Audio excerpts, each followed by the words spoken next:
Bueno, ya estamos otra vez por aquí. Y voy a retomar lo que comencé el otro día, bueno, a retomar y clausurar ya los comentarios sobre la modernidad y sobre la culminación de la modernidad que supone Immanuel Kant. No va a ser un vídeo largo, va a ser bastante más corto que los otros. Y la idea principal es la siguiente. Después de estos filósofos de la modernidad, como Leibniz, Descartes y Spinoza,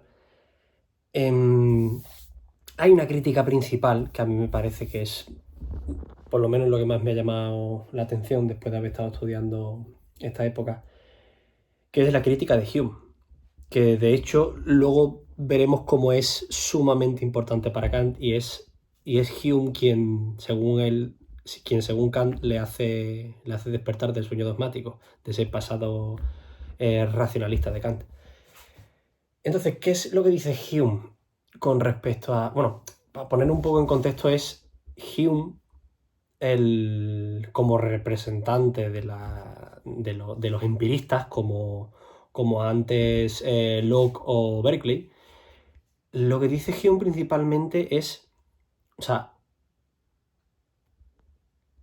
se permite hacer una crítica con que tiene muy pocos precedentes a las nociones de sustancia y a la noción de causalidad. Es decir, él dice principalmente que la relación, lo que nosotros entendemos como una relación causal, es en realidad producto de la costumbre. Por el ejemplo más famoso es el del sol. Sabemos que el sol sale todas las mañanas, pero en realidad no es algo que esté demostrado. Es decir, es una cosa que nosotros inferimos de una práctica cotidiana. Es decir, el sol sale todos los días. Entonces yo doy por hecho que va a salir mañana, pero en realidad esa relación causal no está tan explícita como se nos quiere hacer creer. Entonces, lo que dice Hume es pues que ese fundamento o sea, que para toda la filosofía escolástica, la causalidad o la sustancia, por ejemplo, que ahora veremos la crítica, es tan fundamental, Hume la dinamita y hace que pierda su valor. Como se dice hoy comúnmente, para criticar muchas veces datos estadísticos o para calificar ciertas cosas como bulo o como no, o como otras cosas, se le dice que correlación no implica causalidad, lo cual pues es una crítica legítima y de algún lado viene de Hume. Es lo que se diría un post hoc ergo propter hoc. Es decir, como ha ocurrido, yo le asocio una serie de causas, pero en realidad esas causas se las estoy asociando a posteriori, algo que ya ha ocurrido. Pero realmente en el sentido más estricto, no hay posibilidad de fundamentar una causa. Entonces, esto, pues, teniendo en cuenta la tradición de la que venimos, es un golpe bastante fuerte a los racionalistas. Por otro lado, la crítica a la sustancia, que es algo muy similar a lo que dirá Bergson, que ya lo vimos en un vídeo, dice básicamente que nosotros, al percibir cierta uniformidad en la información que nos llega de los sentidos, confundimos esa uniformidad con completitud. Es decir, que no hay cosas completas como tal. Es decir, la noción de sustancia es básicamente la sustancia tanto material como sustancia espiritual. Es un cúmulo de percepciones lo suficientemente uniforme como para que nosotros la entendamos como un todo. Pero en realidad esa unidad no está clara del todo. Y esto es algo que dice Hume mucho antes pues, de cualquier descubrimiento a nivel atómico y del descubrimiento real de que en realidad estamos hechos de unidades o sea, de unidades divisibles mucho más pequeñas que nosotros y que el principio de identidad pues muchas veces no sabe uno por dónde cogerlo. Es decir, yo no puedo decir que una naranja es igual que otra naranja y que como son dos unidades de la misma cosa se pueden sumar entre sí. Es decir, al ver al ver qué es lo que compone cada cosa, nos damos cuenta de que hay un principio de diferencia que hace que conceptos como el de sustancia dejen de tener sentido. Es decir, no hay una naranja. La naranja es un concepto que nosotros utilizamos, pero una naranja y otra naranja son dos cúmulos de átomos completamente distintos. Lo que pasa es que tienen suficientes cosas en común como para que las consideremos pues dos unidades de una misma cosa. Entonces, en esencia, esto es lo que dice Hume, que nosotros que confundimos uniformidad con completitud a la hora de percibir las cosas. Y entonces, para Hume, ¿cuál es la consecuencia más importante? Es la negación de la libertad, porque es Hume otro de los pocos que se atreven a defender la voluntad y las pasiones como el motor del ser humano, ya no como la razón, ya no es como los racionalistas que dicen que la razón debe ser, o sea, evidentemente la razón debe ser lo que guía a los hombres, pero no lo es lo que dice Hume, que la pasión siempre se va o sea, la razón nunca va a llevarle la contraria a la pasión en cuanto al dominio de la voluntad, siempre, que me parece que es algo bastante cierto, que siempre vamos a encontrar una manera de justificar aquello que queremos hacer, pero de una justificación a posteriori. Y no hacemos las cosas porque queremos, sino porque, pues, o sea, no hacemos las cosas porque deduzcamos que es bueno para nosotros, sino porque queremos hacerlas y una vez que sabemos que queremos hacerlas, ponemos la razón en uso para justificarnos a posteriori. Entonces, es algo bastante interesante y sobre todo para un autor del siglo XVIII, en pleno contexto de la Ilustración y demás, bastante interesante. No me voy a meter en el tema de las impresiones, porque me parece menos interesante. Básicamente lo que dice él sobre las impresiones es que no hay, y pues como empirista que es, dice que no hay ideas como tal, sino que las ideas se derivan de las impresiones. Todo deriva de la impresión sensible, o sea que todo deriva de la experiencia. Y que las ideas, pues son simplemente, o sea, las ideas son derivadas de estas impresiones. Entonces, esta postura no nominalista de Hume provoca en Kant un cambio importantísimo, que es pues este despertar del sueño dogmático, del sueño racionalista en el que él vivió durante mucho tiempo, dando como resultado un autor, como lo será Kant, que supone la síntesis entre empirismo y racionalismo.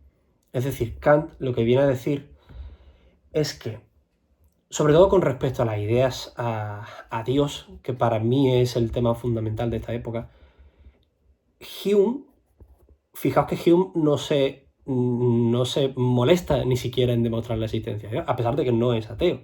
Lo que pasa es que no lo considera relevante. Eso ya es algo bastante importante. Cómo comienzan o sea, si os fijáis, pues Descartes, Spinoza, Leibniz, todos los filósofos de la modernidad o de la primera modernidad tienen como eje principal la idea de Dios y siempre intentan partir de la idea de Dios e intentan buscar formas de demostrarla. Que bueno, Kant luego dirá pues, que casi todas las formas se reducen casi siempre al argumento ontológico. Son distintas formulaciones que acaban en lo mismo, en una propia definición de los términos que se da por demostración, pero que en realidad es dar vueltas sobre un axioma preestablecido sin poder dar nunca el paso a la experiencia. Pero lo que dice Kant, de algún modo, pues influenciado por Hume, es que las ideas de Dios, o sea, junto con la idea del alma, la idea del yo como sujeto racional, la idea del alma, la idea de mundo y la idea de Dios, no son ideas constitutivas como tales, porque la crítica de la razón pura dice que son ideas que no son cognoscibles, no se pueden demostrar, o sea, ni empíricamente ni a través del entendimiento. Son ideas que cuando intentamos demostrarlas, cuando intentamos responder a las preguntas que nos plantean, siempre acabamos pues, en las antinomias de la razón, en los paralogismos de la razón y, en definitiva, en argumentos circulares y argumentos que luego no se pueden aplicar. Como desarrolla en la dialéctica trascendental, que es la parte de la crítica de la razón pura que se dedica a la razón. Antes, bueno, conviene explicar un poco la diferencia entre sensibilidad, entendimiento y razón. que son las tres partes de la crítica de la razón pura, que es básicamente un escrito de carácter epistemológico que le sirve a Kant para organizar pues, la teoría del conocimiento en la que él cree. Entonces, en primer lugar tenemos la sensibilidad, que la trata a través de la estética trascendental, que consiste en el análisis de cuáles son las condiciones a priori de la sensibilidad. Las condiciones a priori y las condiciones trascendentales de la sensibilidad. Trascendental para Kant no quiere decir una trascendentalidad en el sentido... No es trascendente, sino trascendental. Lo trascendente sería aquello que está más allá de lo físico, aquello pues casi religioso, mientras que lo trascendental se refiere a lo a priori. Es decir, para Kant, del mismo modo que el cogito para Descartes era una condición de posibilidad, sin el cual sin el cogito no se puede pensar nada. Para Kant, el espacio y el tiempo, por ejemplo, en cuanto a la sensibilidad, el espacio y el tiempo son las condiciones de posibilidad de la sensibilidad. Es decir, para poder tener sensibilidad, para poder percibir un mundo sensible, pues necesitamos la idea de espacio y la idea de tiempo. Es decir, no como ideas. O sea, no son ideas, son condiciones a priori. Es decir, no tienen una existencia propia. El espacio y el tiempo no tienen una existencia propia, sino que lo que percibimos nosotros está atravesado por este espacio y por este tiempo. Es decir, el espacio y el tiempo existen en nuestra sensibilidad, pero no son una propiedad de las cosas. Este giro copernicano que hace Kant, según el cual el objeto es el que se adapta a las condiciones cognitivas del sujeto, y no al revés. Antes de esto, por eso hace este guiño a Copérnico, pues es un término que él utiliza, porque antiguamente se creía que el hombre podía acceder al conocimiento del objeto, pero Kant dice que el objeto en sí, el noúmeno, es incognoscible, sino que lo único que podemos hacer es investigar cómo son las condiciones en las que nosotros conocemos. Es decir, es el estudio del sujeto y de qué es lo que nosotros podemos conocer. Eso es lo importante y eso es lo único a lo que nos podemos dedicar. Lo demás pues son especulaciones. Precisamente dirá que la metafísica no es posible, no es constituible como ciencia, precisamente por eso. Entonces, esto es la estética trascendental que se dedica a las condiciones a priori de la sensibilidad, que son el espacio y el tiempo. Por otro lado, en la analítica trascendental se dedica a, como dice el nombre, analítica, se dedica a analizar y disgregar en las partes más fundamentales las categorías del entendimiento. Es decir, si el espacio y el tiempo son las condiciones a priori de la sensibilidad, las condiciones a priori del entendimiento serían las categorías, que las deriva de Aristóteles, lo que pasa es que hace pues, una reformulación y utiliza sus propias categorías, que son 12. Ahora mismo no me acuerdo exactamente, pero las divide en 4 grupos principales, que son cantidad, cualidad, relación y modalidad. Pues dentro de cantidad creo que tenemos, por ejemplo, la categoría de unidad, la de totalidad, la de... creo que era singularidad o existe... No recuerdo muy bien, pero porque son 12. Luego tenemos, por ejemplo, en relación tenemos la categoría sustancia-accidente, la reciprocidad, tenemos, por ejemplo, la categoría de posibilidad, de existencia, de necesidad o contingencia. Básicamente las categorías aristotélicas, pero que se han ido reformulando a lo largo de los siglos y de los distintos teóricos que han reutilizado estas categorías, como se ha hecho, por ejemplo, en la escolástica. Recordemos que Kant es un escolástico, en cierto modo, no es medieval, evidentemente, ni es renacentista, es moderno, pero en cierto modo sigue pues, la tradición escolástica. Lo que pasa es que hace una especie de síntesis. Bien, esto es el entendimiento. Entonces, las categorías es lo que ordena aquellos inputs que llegan al entendimiento. Y por último está la razón, que se analiza a través de la dialéctica trascendental. estando la dialéctica trascendental y la analítica trascendental dentro de la lógica trascendental. Es decir, la crítica de la razón pura son dos bloques. Por un lado la estética trascendental y por otro lado la lógica trascendental, que a su vez se divide en analítica trascendental y dialéctica trascendental. Entonces, en este último bloque, en la dialéctica trascendental, de lo que habla Kant es cómo, o sea, plantea la razón, a diferencia del entendimiento, que es una distinción importante, y dice que la razón es lo que ocurre cuando intentamos ir más allá de la experiencia. Es decir, el entendimiento siempre, el ser humano siempre intenta ir más allá de la experiencia, pero se da cuenta que no puede. Entonces la dialéctica trascendental es el estudio de las imposibilidades a las que llega el conocimiento humano cuando intenta ir más allá de la experiencia. Entonces, este capítulo, vamos a decir, consiste en el análisis de tres ideas principales, que son la idea del yo, la idea de yo, la idea de alma, la idea de mundo y la idea de Dios. Cada uno, no lo he explicado, pero las categorías, del mismo modo que las categorías las deriva de los juicios, porque para Kant, juzgar es pensar de algún modo. Entonces, él considera que todo lo que conocemos está atravesado por el lenguaje, es decir, las categorías de nuestro entendimiento van a estar condicionadas por los distintos tipos de juicios que nosotros emitimos. Entonces, por ejemplo, la categoría de unidad la deriva de los juicios universales, la categoría de multiplicidad la deriva de los juicios singulares.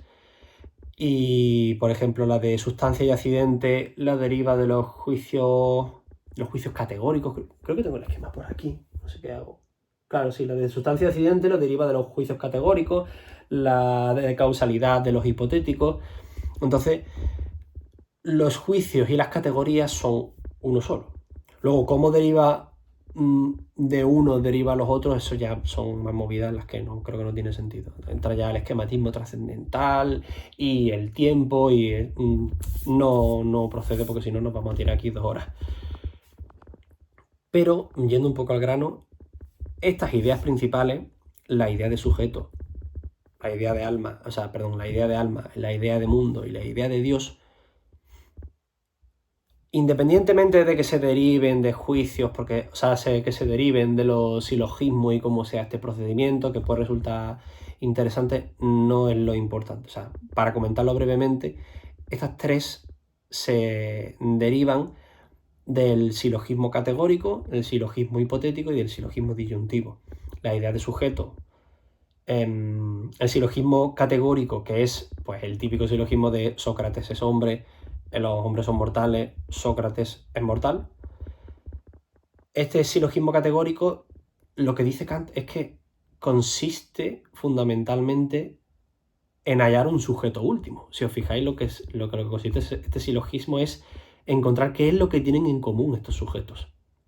Como si fuese está trabajando con teoría de conjuntos, por ejemplo, que lo que está buscando es una intersección entre las cualidades de esos sujetos hasta encontrar el sujeto último. Este sujeto último es el alma para Kant.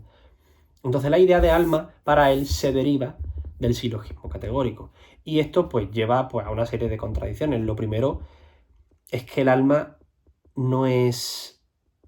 lo tengo aquí apuntado mejor. Que el sujeto no puede ser una sustancia. Eso es lo principal. Es decir, no se puede estudiar y analizar la racionalidad, no se puede entender, hablando desde el entendimiento como tal, no se puede demostrar la existencia de un alma. ¿Por qué? Porque el sujeto es precisamente un sujeto. Es una cosa trascendental, es una condición de posibilidad, no es un hecho constitutivo como tal. Es decir, el sujeto no puede ser nunca una sustancia porque no es un objeto. Solo el objeto puede ser una sustancia. Si es sujeto, es una imposibilidad lógica. No sé si queda un poco claro. O sea, yo no puedo ser una sustancia porque yo estoy compuesto yo soy una condición trascendental en sí mismo. No soy un objeto como tal. Este sujeto trascendental del que habla Kant no es un sujeto concreto. Es como un sujeto intersubjetivo, es como una especie de sujeto trascendental que atraviesa todo ser racional. Entonces, por eso mismo no puede ser una sustancia. Luego, la idea de mundo se deriva del silogismo hipotético. El silogismo hipotético es el que intenta encontrar la totalidad de una cadena causal. Es decir, si P, entonces Q, y si Q, entonces R, si P, entonces R. Creo que se entiende. Entonces lo que esta búsqueda de la infinidad, de la totalidad de la cadena causal, a lo que nos lleva es a la idea de mundo. Esto es un poco más difuso. Estas asociaciones que hace Kant a mí personalmente no me terminan de convencer, pero tienen su sentido. Es decir, este tipo de silogismo busca encontrar una cadena causal. Y la cadena causal en realidad es el mundo, es lo que nos influye día a día, es el medio mecanicista en el que estamos insertos. Entonces esto pues lleva a las antinomias de la razón, lleva a las antinomias de la razón. La idea del alma llevaban a los paralogismos de la razón. Perdón, es que tampoco tengo tan buena memoria. Por último, la idea de Dios se deriva del silogismo disyuntivo, que es P o Q y no Q, entonces es obvio que P, ¿no? Esto creo que era el modus ponendo ponens, creo que no era el modus tollens, era el modus ponendo ponens, que es una forma lógica, que básicamente presuponiendo una totalidad, es decir, presuponiendo que P o Q, si yo niego una de las partes, es obvio que tiene que ser la otra parte. Entonces, claro, al tú hacer un silogismo disyuntivo, tú estás presuponiendo una totalidad. Esa totalidad que tú estás presuponiendo, esa perfección, es Dios. Entonces, el silogismo disyuntivo deriva en la idea de Dios. ¿Y qué es lo que concluye? Bueno, después de esto se pone a explicar que todas las demostraciones de la existencia de Dios en realidad no son demostraciones que se basan en juicios analíticos. Es decir, ojo, hay que ver, manda cojones, me he puesto a explicar Kant sin explicar la distinción entre juicio analítico y juicio sintético. Los juicios analíticos son básicamente juicios en los que el predicado es el sujeto. Es decir, si yo digo el leñador corta leña, en realidad es obvio, es lo que hace, es lo que define a un leñador que corta leña. Si tú me dijeras, pues el leñador se toma un café a las 5 de la tarde, ahí estás aportando información. Eso es un juicio sintético, es decir, un juicio que amplía el conocimiento y que no se remite únicamente a una definición del propio sujeto. O sea, es decir, tú estás predicando algo nuevo del sujeto. Por ejemplo, en el leñador se toma un descanso, por ejemplo. Eso no está dentro de la definición, bueno, los sindicatos te dirían otra cosa, pero el tomarse un descanso, tomarse un café, lo que sea, no está dentro de la definición del leñador. Entonces, un juicio sintético para él aplicado, o sea, los juicios sintéticos para él son los únicos constitutivos de la ciencia, es decir, el conocimiento científico tiene que basarse en juicios sintéticos. ¿Por qué? Porque te tienen que ampliar conocimiento. Si yo simplemente te repito la definición de algo, no te estoy diciendo nada. Luego, de hecho, más tarde vendrá este debate famoso entre una vez desarrollada la teoría de números, ¿en realidad tiene sentido decir que 2 más 2 es 4 aporta conocimiento? Porque alguien que conoce realmente a alguien que haya estudiado matemáticas te va a decir que 2 más 2 es 4 es algo implícito, es algo obvio, está en la propia definición de los números, está incluido que 2 más 2 es 4, es decir, no me estás aportando información nueva, a diferencia de lo que pasaría con una integral, por ejemplo, que sí que te aporta información nueva. o por ejemplo en la estadística, o por ejemplo en otras ramas, pero 2 más 2 son 4, sería un juicio analítico para unos y un juicio sintético para otros. Para alguien que no sabe de matemáticas al principio, pues 2 más 2 son 4 sería un juicio sintético porque te está aportando información. Entonces es una distinción que genera otra serie de problemas. Pero básicamente estos juicios analíticos es lo que dice Kant, Kant dice que en esto consiste el argumento ontológico. Es decir, si yo digo que Dios, si yo parto de la definición de Dios como ser perfecto, y mi razonamiento se queda ahí, porque recordemos que el argumento ontológico consistía en decir, como Dios es perfecto, la perfección de Dios debe pasar por la existencia. Es decir, la inexistencia es una imperfección, por lo tanto, no está al no estar dentro de la definición de Dios, y doy por hecho que Dios es perfecto, pues Dios no puede no existir. Aunque lo he dicho de una forma un poco enrevesada. Pero si os fijáis, estoy partiendo de la definición de Dios y me quedo en la definición de Dios. No estoy aportando un juicio que amplíe el conocimiento. ¿Por qué? Porque los juicios sintéticos tienen que ser en base a la experiencia, y dado que no tengo una experiencia de Dios, solo puedo remitirme a un juicio analítico. Y un juicio analítico no amplía el conocimiento, por lo tanto, la existencia de Dios no es algo demostrable en el sentido científico. Ahora bien, ¿qué es lo que pasa con estas ideas? Con la idea de alma, la idea de mundo y la idea de Dios. Que da igual que no existan, da igual que no se puedan demostrar. Lo importante de Kant, lo vital para mí, bueno, lo vital para muchos otros, es que Kant te dice que me da igual que Dios exista o que no exista. Lo importante de Dios, por ejemplo, es su uso regulativo. Es decir, luego, en la crítica de la razón práctica, dirá que estas tres ideas son la condición de posibilidad de la moral. Es decir, Dios no es cuestión de que tú puedas, de que creas en Dios o que no creas. La idea de Dios sirve para que exista una moral. Es decir, no hay posibilidad de una ley, de encontrar la ley moral, por ejemplo. Del mismo modo que la idea de alma sirve como condición de posibilidad de una ley moral dentro del hombre. Si no hay un alma, no puede haber una ley moral. Y si no hay un Dios, por ejemplo, no puede haber ninguna garantía de que vamos a ser recompensados en otra vida. Es decir, Dios es el que garantiza el funcionamiento de la moral. Perdona, que está mi gata en la ventana.